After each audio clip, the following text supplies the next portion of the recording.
Tony nous a présenté ici Total comme étant une machine de guerre pour l'exploitation des ressources des pays dominés. Nous allons donner désormais la parole à Trayenko, militante de la nation Mapuche, elle-même familière avec la lutte contre Vaca Muerta, qui est un projet de fracking contre lequel nous luttons en Argentine et qui met à mal l'environnement des populations de la région.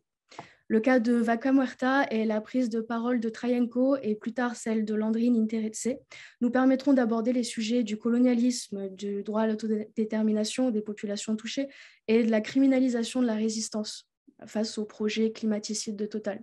Ces points-là sont des conséquences, à notre avis, directes de la pratique impérialiste dans les pays dits du Sud de Total. Donc, Trayenko, je te laisse prendre la parole. Bonjour à tous. Je m'appelle Trayenko Nyerli Payale Painema, je suis mapuche et j'habite dans les côtés du Chili, que moi je dis mal jamais Chili.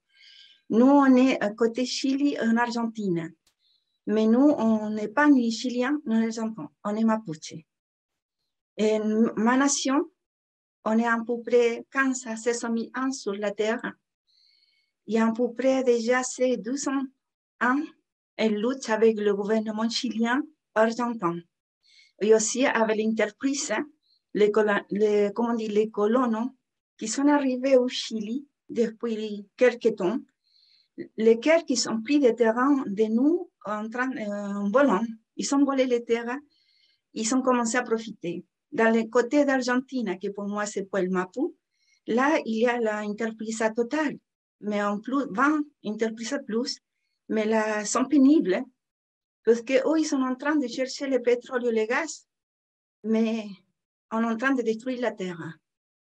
Toutes les choses qui sont faites en Puel Mapu, c'est de détruire, de sécher la terre. Tous les arbres, les plantes, les animaux, même des communautés, ils sont en train de disparaître à façon de tout ce travail qui sont faits. Et en plus, parce qu'il n'y a plus de l'eau. Ils prennent de l'eau pour travailler, ils font les fracking, comme on dit, pour forcer à la terre que sortent toutes ces choses que vous, les gaz et le pétrole. À la fois, ils contaminent l'air, tout l'air. On ne peut pas respirer. C'est pénible, tout ce qui passe là-bas avec la mienne. Nous, on dit la mienne à mes frères, qui sont mapuche. Et c'est une lutte constante tous les jours.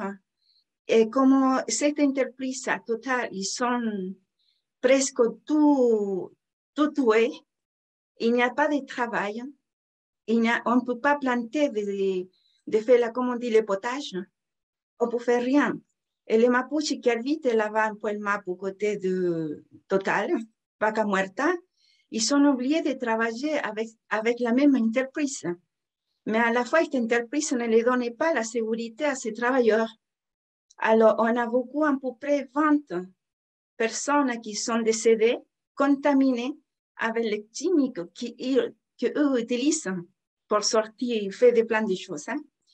Mais le pénible de tout ça, c'est que les gens qui sont décédés, ils ne sont pas rendus à la famille. Ils restent et on ne sait pas qu'est-ce qu'ils font avec les corps. Et les familles sont en train de demander qu'ils les donnent ces personnes, ces familles, pour les donner l'intérêt comme on correspond.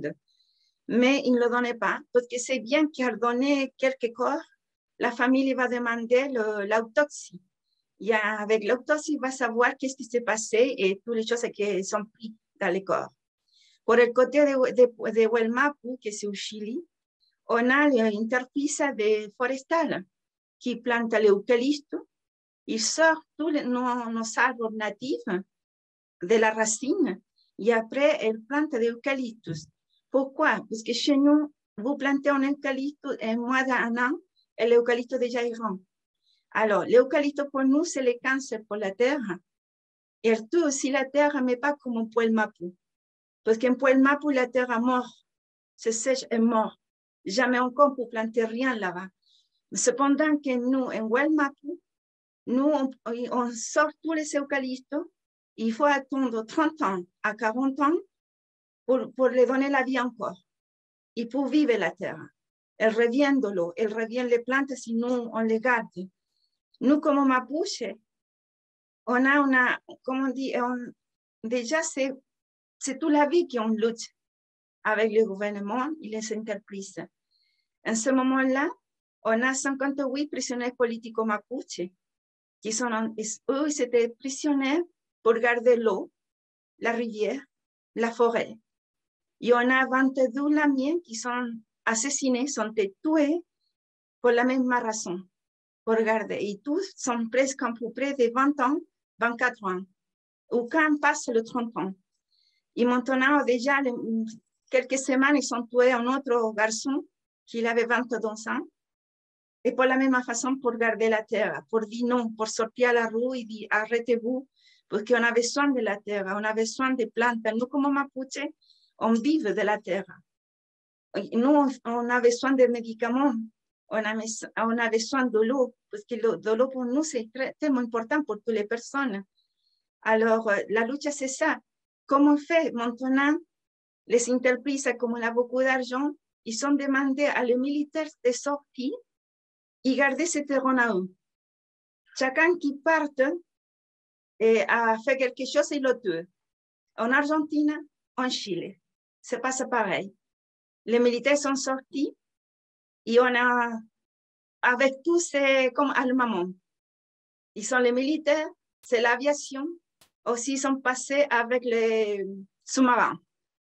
Ils sont en train de tuer et attaquer à nous gens. Alors, moi, ici, je vous demande l'aide pour arrêter tout ça. Et je remercie pour tout, pour m'écouter. J'espère que vous avez compris un tout petit peu mon français. Merci bien. On a très bien compris. Merci beaucoup, Trayenko. Merci pour ton intervention et surtout merci pour ton témoignage.